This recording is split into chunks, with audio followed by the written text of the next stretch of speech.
ఈరోజు మనం motor vehicle act 1989 గురించి వివరంగా తెలుసుకుందాం. ఫస్ట్ మనం ఇంట్రడక్షన్ గురించి చూద్దాం. ఈ చట్టం గురించి కారణాలు ఏమైనప్పటికీ భారతదేశంలో రోడ్డు ప్రమాదాల్లో మరణించే వారి సంఖ్య గణనీయంగా ఉంది. ఇది ఆందోళన కలిగించే విషయం. ఇందులో చాలా మంది పేదవారే ఉన్నారు. వారు ఏ విధంగా రక్షణ పొందాలి అనేది ఈ చట్టంలో క్షుణ్ణంగా ఉంది. కానీ వారికి అవగాహన లేకపోవడం వల్ల దళాలను నమ్మి మోసపోతున్నారు. దానికోసమని మోటార్ వెహికల్ యాక్ట్ గురించి క్లియర్ గా వివరించడానికి చేస్తున్నటువంటి ప్రయత్నమే ఈ చిన్న వీడియో. మనం ఈ మోటార్ వెహికల్ యాక్ట్ క్లియర్ గా అర్థం కావాలంటే ఒక లా సబ్జెక్ట్ లా కాకుండా మనం ఒక ఎగ్జాంపుల్ తీసుకొని దాన్ని మనం అర్థం చేసుకుంటే బాగుంటుందని ఈ ఒక ఎగ్జాంపుల్ ను వివరించడం జరుగుతుంది. ఫర్ ఎగ్జాంపుల్ ఎక్స్ అతను కారు యొక్క ఓనరు, ఇతని డ్రైవరు ఏ అనే వ్యక్తి. ఈ డ్రైవరు ఏ అనే వ్యక్తి ఇతను డ్రైవ్ చేస్తూ వెళ్తూ బి అనే ఒక బైక్ పైన వెళ్తున్న వ్యక్తిని యాక్సిడెంట్ చేసి చనిపోవడం జరిగింది. చనిపోయినప్పుడు ఇక్కడ మనందరికి తెలిసింది ఒకటే మనందరికి తెలుసు. అప్పుడు ఏమైతుంది అంటే ఏ అనే వ్యక్తిని పోలీసులు రావడం జరుగుతుంది. ఇక్కడ 2 కేసులు జరగాలి. ఒకటేంటిది క్రిమినల్ కేసు, 2 సివిల్ కేసు. మన అందరికి తెలిసిన విషయం ఏంటంటే క్రిమినల్ కేసు ఒకటి మాత్రమే. అది క్రిమినల్ కేసు అంటే పోలీసులు రావడం, ఆ బాడీని తీసుకెళ్లడం, ప్లస్ ఇక్కడ ఎవరైతే యాక్సిడెంట్ చేశారో ఆ డ్రైవర్ ని అరెస్ట్ చేయడం, ఆ వెహికల్ ని రిమూవ్ చేయడం జరుగుతుంది. అప్పుడు ఏమైతుంది అంటే యాజ్ పర్ ఇక్కడ 2 కేసులు అని చెప్పాను కదా, బి వాళ్లకు 2 రకాలుగా క్లెయిమ్ చేసుకోవచ్చు. ఒకటి ఫస్ట్ క్రిమినల్, 2 సివిల్. క్రిమినల్ ఏమైతుంది, పోలీసు వాళ్ళు ఎంటర్ అవుతారు, అరెస్ట్ చేస్తారు, తీసుకెళ్తారు.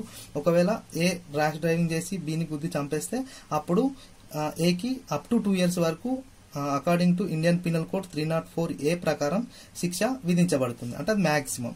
ఇన్ కేస్ ఒకవేళ ఇది ఇక్కడ చాప్టర్ అనేది క్లోజ్, ఇది అందరు చేస్తారు. కానీ ఇక్కడ మనం సివిల్ గా కూడా మనం ప్రొసీడ్ కావచ్చు, దానికి క్లెయిమ్ చేసుకోవచ్చు. అది ఏ విధంగా అనేది చాలా మందికి తెలియదు. అది ఈ మోటార్ వెహికల్ యాక్ట్ క్లియర్ గా వివరించడం జరుగుతుంది. అంటే ఇక్కడ మనం చూసినట్టయితే ఇప్పుడు బి అనే వ్యక్తి చనిపోతే ఇతని కుటుంబం అనేది రోడ్ మీద పడ్డప్పుడు ఇతన్ని ఆ కుటుంబం రోడ్ మీద పడకుండా కాపాడి ప్రొటెక్షన్ చేయడానికి తీసుకొచ్చినట్టు సంక్షేమ చట్టమే మోటార్ వెహికల్ యాక్ట్ అనేది. ఇప్పుడు మనం రెండోది ఏ విధంగా సివిల్ గా క్లెయిమ్, ఏ విధంగా మనం బి వాళ్ళ డిపెండెన్స్ ఏ విధంగా పొందాలనేది మనం చూద్దాం.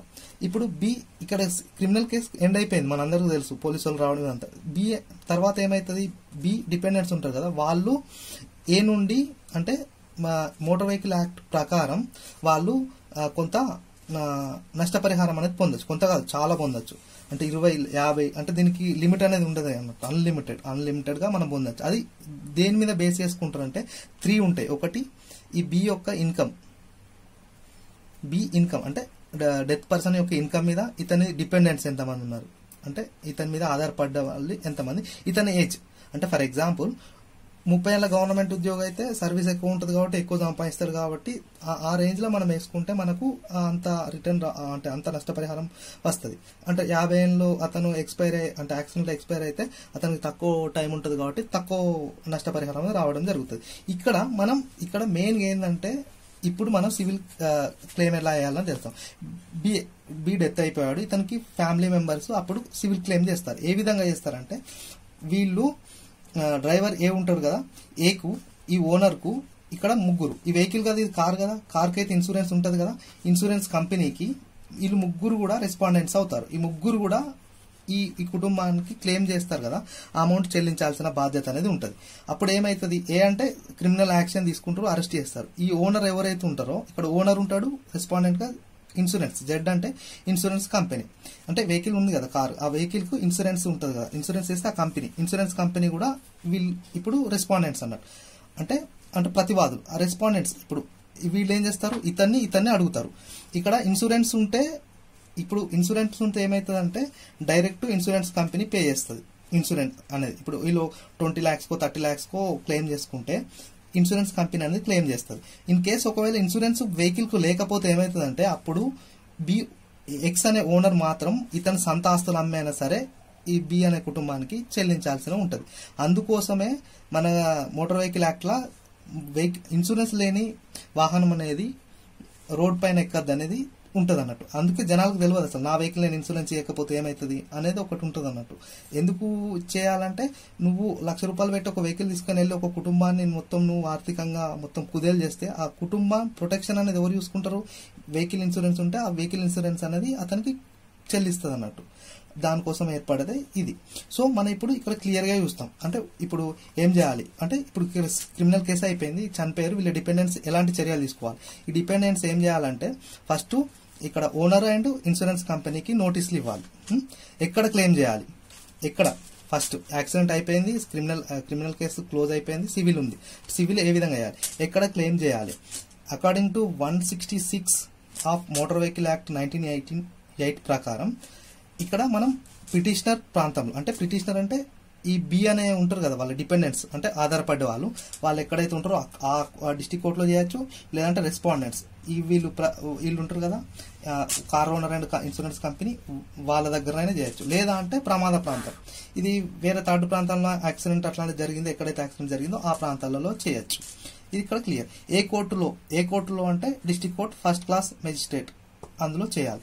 ఏమేం డాక్యుమెంట్లు కావాలి, వీళ్ళు ఏమేం డాక్యుమెంట్లు గ్యాదర్ చేసి కోర్టులో పిటిషన్ వేయాలి, ఎంత ఫీజు అనేది మనం తెలుసుకుందాం. ఏమేం డాక్యుమెంట్లు కావాలి?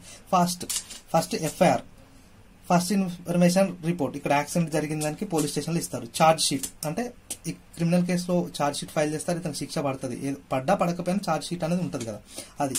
ఇప్పుడు ఈ డెత్ అయితే ఇతను హాస్పిటల్కి తీసుకెళ్తారు, పోస్ట్ మార్టం రిపోర్ట్ ఉంటుంది అది. మెడికల్ ఎక్స్పెండిచర్ ఇన్ కేసు ఇతను ఒకవేళ యాక్సిడెంట్ అయింది, స్పాట్ డెత్ కాకపోతే సిటీకి తీసుకెళ్లి అక్కడ 1 వీక్ హాస్పిటల్ ఉండి చనిపోతే అవన్నీ అట్లాంటి ఎక్స్పెండిచర్. ఇన్సూరెన్స్ బాండ్ అంటే ఈ కారు యొక్క ఇన్సూరెన్స్ బాండ్. ఇన్కమ్ డీటెయిల్స్ అంటే ఇతని యొక్క ఇన్కమ్ డీటెయిల్స్. ఫర్ ఎగ్జాంపుల్ ఇతని గవర్నమెంట్ ఎంప్లాయ్ అయితే ఐటీ ఉంటుంది, ఏదైనా ప్రొఫెషన్ ఉంటే గవర్నమెంట్ అయితే ఫామ్ 16 ఉంటుంది, ఒకవేళ వృత్తి ఏదైనా చేసుకుంటే బిజినెస్ లో అయితే ఐటీ ఉంటుంది, లేదంటే నార్మల్ గా మనం అతను ఎంత సంపాదిస్తున్నా అతని శాలరీ లేకపోతే వేజ్ దాని ప్రకారం మనం అతని ఏజ్ ప్రకారం మనం ఇది పెట్టచ్చు, ఇది పెట్టచ్చు. ఇది ఒకటి క్లియర్. ఎంత కోర్టు ఫీజు చెల్లించాలి? చాలా మంది జనాలు ఏం చేస్తారంటే, చాలా మంది బాధితులు ఇక్కడ క్రిమినల్ కేసు క్లోజ్ కాగానే అక్కడికే మర్చిపోతారు, వీళ్ళు వదిలేస్తారు. ఇక్కడ బ్రోకర్లు ఎంటర్ అయ్యి మొత్తం 10%, 30%, 20%, 40-50% వరకు మాట్లాడి బాధిత కుటుంబాలను మోసం చేయడం జరుగుతుంది. ఈ డాక్యుమెంట్లన్నీ మనం సింపుల్ గా ఒక ఫ్రీ ఆఫ్ కాస్ట్, అంటే ఫ్రీ ఆఫ్ అంటే ఒక 500,000 రూపాయలను మనం కలెక్ట్ చేసుకోవడానికి అవకాశం ఉంటుంది. రెండోది, ఇప్పుడు ఎంత కోర్టు ఫీ చెల్లించాలి? 1 lakh వరకు 360 రూపీస్ అనేది కోర్టు ఫీ అనేది చెల్లించాలి. 1 lakh నుంచి 2 lakhs 3 lakhs అట్లయితే లక్షకు 1000 రూపాయల చొప్పున పెరుగుతుంది. అంటే ఫర్ ఎగ్జాంపుల్ 5 లక్షలు అయింది అనుకోండి, అంటే ఫస్ట్ లక్షకు 360 ప్లస్ ఈ 4 లక్షలకు 4,000 అంటే 4,360 రూపాయలు మన కోర్టు ఫీజు చెల్లించి మనం క్లెయిమ్ చేసుకోవచ్చు. ఇలా ఎంత పెరుగుతా అంత 10 లక్షలు దాటిన తర్వాత నెక్స్ట్ ఉంటుంది. అంతేనా కానీ తక్కువ అమౌంట్ లోనే ఇది ఉంటుంది. ఇక్కడ క్లియర్. ఓకే, ఇప్పుడు మనం ఇక్కడ ఇదే కేసును 3 రకాలుగా చూద్దాం. ఒకటి ఏంటిదంటే ఫస్ట్ ఏ అనే వ్యక్తి, ఎక్స్ అనే కార్ ఓనర్ ఉన్నాడు, ఏ అనే కార్ డ్రైవర్ ఉన్నారు, కార్ డ్రైవర్ బి అనే వ్యక్తిని గుద్దితే ఇన్సూరెన్స్ ఉంటే ఎక్స్ అనే ఓనర్ కాకుండా జెడ్ అనే ఇన్సూరెన్స్ కంపెనీ అనేది ఇతనికి పే చేస్తుంది. ఇది ఫస్ట్ కేసు. రెండో కేసు ఏంటిదంటే ఇన్సూరెన్స్ లేదు, ఓనర్ కార్ డ్రైవర్ పెట్టుకున్నాడు, డ్రైవర్ పోయి గుద్దాడు. అప్పుడు ఏమైతుందంటే ఓనర్ అనే అతను కంపల్సరిగా ఈ క్లెయిమ్ అనేది చెల్లించాలి, తప్పించుకోవడానికి అవకాశం అనేది ఉండదు. ఇది రెండో కేసు. ఇంకొకటి ఏంటంటే మూడో కేసు, ఇతను రోడ్ మీద ఉన్నాడు, డైరెక్ట్ గుద్దేశాడు, వెళ్ళిపోయాడు, వెహికల్ అనేది ఐడెంటిఫై చేయట్లేదు. దీన్ని హిట్ అండ్ రన్ అంటారు. హిట్ అండ్ రన్ లో కూడా మనం according to motor vehicle act 1988 ప్రకారం మనం కంపెన్సేషన్ పొందొచ్చు. అది ఎలా అంటే, ఇప్పుడు లేటెస్ట్ గా పార్లమెంట్ లో కొత్తగా చట్టం చేశారు. అంటే ఇప్పుడు అంగవైకల్యం కలిగితే, శాశ్వత అంగవైకల్యం కలిగితే 25,000 ఇస్తారు. అదే ఒకవేళ మరణం అనేది సంభవిస్తే 2,50,000 అనేది ఇస్తారు. అంటే ఇది ఒకవేళ శాశ్వత అంగవైకల్యం కలిగితే 2,25,000 ఇస్తారు, మరణం సంభవిస్తే 50,000 ఇస్తారు. ఇప్పుడు ఇది ఎప్పుడంటే 1994లో దీన్ని తీసుకొచ్చారు. ఇప్పుడు ఏం చేశారంటే 2019లో ఈ జూలైలో ఇప్పుడు ఇది పార్లమెంట్ లో చట్టం ఆమోదించబడుతుంది. ఇప్పుడు పార్లమెంట్ లో డిస్కషన్ ఉంది. అదెంత అంటే శాశ్వత అంగవైకల్యం కలుగుతూనేమో 2,50,000 ఇస్తారు, మరణం సంభవిస్తే 5 లక్షలు ఇవ్వాలని ఇప్పుడు ప్రపోజల్ ఉంది. ఇది మాక్సిమం ఇంకొక నెక్స్ట్ 1 మంత్ వరకు ఇది చట్టం కాబోతున్నది. ఇది మాక్సిమం ఈ వివరణ అనేది ఎందుకంటే ఎవరైనా సరే బాధితులు ఎవరైనా ఉంటే మాకు సంబంధించిన కన్సర్న్ డిపార్ట్మెంట్లు ఉన్నాయి, మీరు అప్రోచ్ కావచ్చు. మనం ఫ్రీ ఆఫ్ కాస్ట్ లోనే మనకు తక్కువ కాస్ట్ లో వితౌట్ ఖర్చు అంటే తక్కువ కాస్ట్ లో మనకు బాధితులకు 100% న్యాయం చేకూర్చడానికి అవకాశం ఉంటుంది. ఇది సంక్షేమ చట్టం. ఇక్కడ కొన్ని ఏంటిదంటే ఫర్ ఎగ్జాంపుల్ మీకు ఒక కేసు వివరిస్తాను. అదేంటిదంటే ఎక్స్ అనే వ్యక్తి కార్ నడుపుతున్నాడు, వై అనే వ్యక్తి తాగి నడుస్తున్నారు రోడ్డు మీద. ఎక్స్ అనే వ్యక్తి వై అనే వ్యక్తిని గుద్ది ఈయన వై అనే వ్యక్తి చనిపోయినప్పటికి కూడా మోటార్ వెహికల్ యాక్ట్ ప్రకారం ఏంటంటే ఎక్స్ అనే వ్యక్తి కాంపెన్సేషన్ అనేది ఇవ్వాల్సిందే. ఇక్కడ ఇన్సూరెన్స్ కంపెనీ ఉంటే కూడా ఇది ఇవ్వాల్సిందే, ఎందుకంటే సంక్షేమ చట్టం. ఇక్కడ ఏది వర్తించదు అంటే